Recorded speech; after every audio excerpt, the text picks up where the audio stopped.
Yesterday's Daily Mail reported that around 10 million of us claim a food intolerance, and yet only 1 million of us actually have one.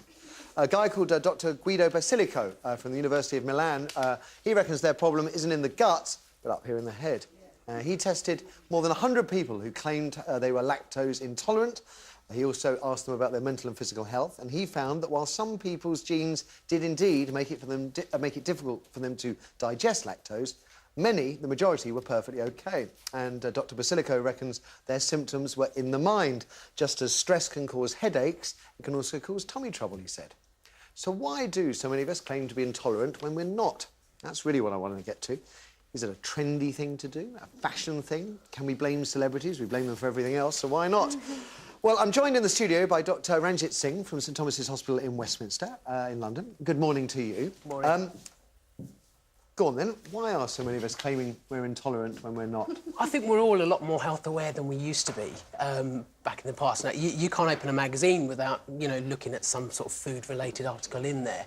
I mean, nowadays you can't break wind without blaming it on the bread. No, so we are a lot more conscious of it, and yes, we are probably diagnosing more allergy, and it is on the increase. But whether you've said allergy, and in my head, I've very sort of separate departments: allergy and intolerance. Yes. Allergy, and I've got friends who are allergic stuff, and you know, they go into anaphylactic shock, and they could die.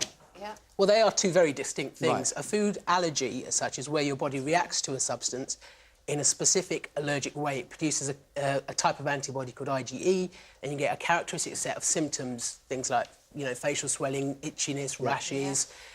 Sometimes can even be really bad, and you can go into anaphylactic shock. But intolerance is basically a food adverse reaction that is everything else other than that. So it's not IgE related, it's not the same chemical process causing it. But unfortunately, the lines do get blurred. Some people who think they have allergies actually have intolerance, and some people are the other way round. When I was a kid, I'd never heard of anyone having an intolerance. In fact, I hadn't even heard of anybody having an intolerance by the time I was in my 20s. Exactly. So is it possible that we're locked into some kind of attention-seeking fashion thing here? Well, I think we are a lot more health defensive nowadays, which in some ways is good. We are thinking about our health a lot more, but we can't always... We want to blame our ailments on something, and food's probably an easy target. Whether it's actually always the case, I'm not. But there are risks, sure. aren't there? I mean, if you've got people that cut out dairy, for example, they might end up missing out on calcium. Exactly. You've got to be very careful about exclusion diets, which it's very tempting to try and cut things out of your diet to see if it helps. And yes, that is part of the diagnostic process when you actually do test for it. But you don't want to start eliminating lots and lots of different things and actually causing yourself more trouble than it was worth. So what do you think of home testing kits like these, then? The evidence behind home testing kits is actually a little bit ropey. They are based on a different type of antibody called IgG. And the idea behind them is that IgG levels are related to food intolerance.